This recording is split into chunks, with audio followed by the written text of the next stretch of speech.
Dear Oprah, thank you so much for your beautiful Earth Day show, bringing awareness to the problems of plastic in our oceans.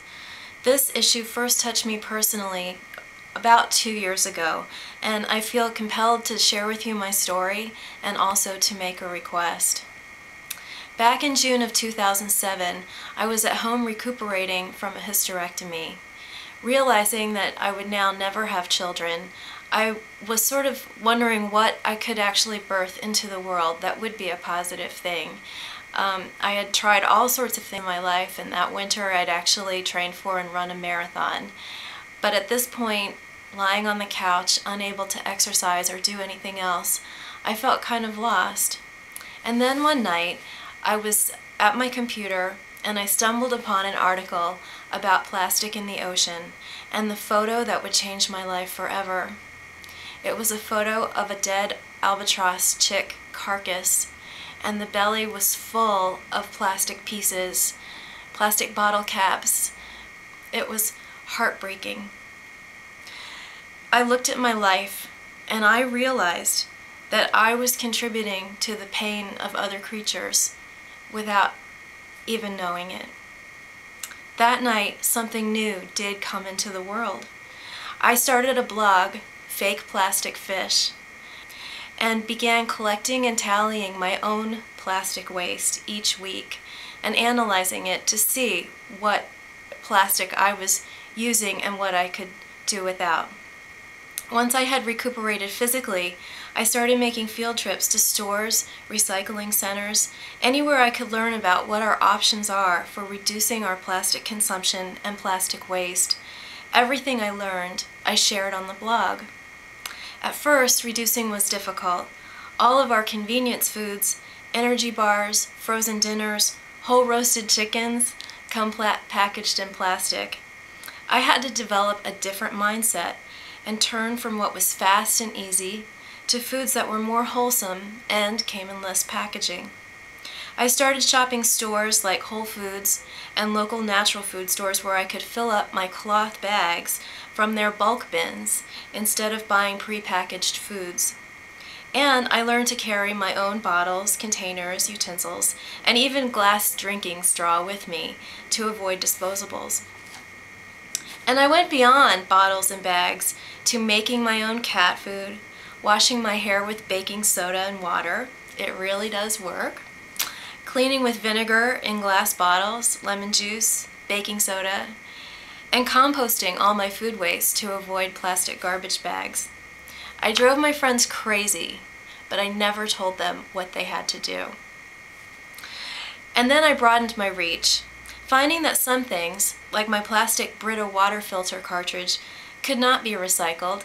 I started a campaign to urge Brita to take back and recycle its filter cartridges. This January, Brita developed a plan to do just that, and I was privileged to deliver over 600 used Brita filters that had been entrusted to me by supporters all over the United States and Canada to Brita reps in Oakland for recycling. Sending back unwanted plastic packaging to manufacturers, writing letters to companies asking for less plastic, joining with environmental group Green Sangha to promote healthy alternatives to plastic, connecting with other bloggers such as the women of the Green Moms Carnival who have accepted me for being a mother of the earth even though I don't have my own children, and urging other bloggers to take on the No Plastic Challenge and help spread the word. I am doing the most I can with the little time I have.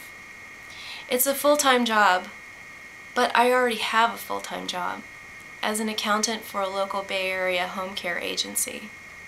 And this is where my story takes a turn, because one night, walking home exhausted from work and realizing I had many hours of work ahead of me to prepare for the Oakland Earth Expo the next day, I had promised a display and a costume about plastic.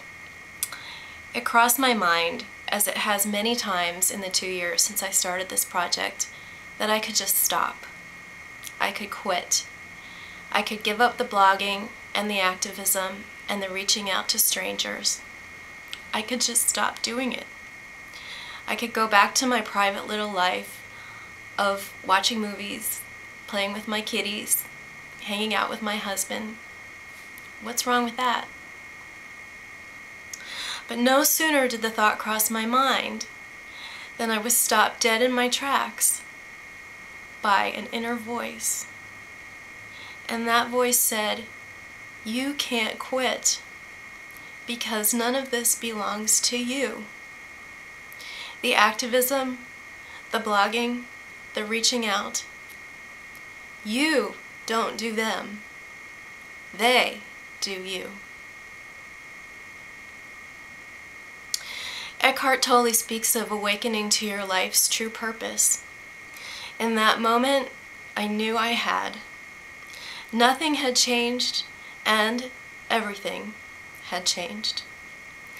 I will continue to do the actions that I need to do to spread the word about plastic in our environment. But now, with the certain knowledge that these actions are not mine, they are rather an expression of my true place and purpose in this world. Oprah, I don't remember ever making the decision to start fake plastic fish. One day I saw that photo, and the next day I was creating a blog and tallying my plastic. Our left brains want to claim credit for the things we do, but truly, the universe works through us to get its work done, not the other way around. I'm writing to you now, not only to share my story, but to make a request. I will continue to do the work that needs to be done, but I don't have the audience that you do. Will you help me reach more people to show them the possibilities of living mindfully with less plastic by mentioning my story and fake plastic fish on your show or in your magazine or on your website? I want to help people go beyond bottles and bags.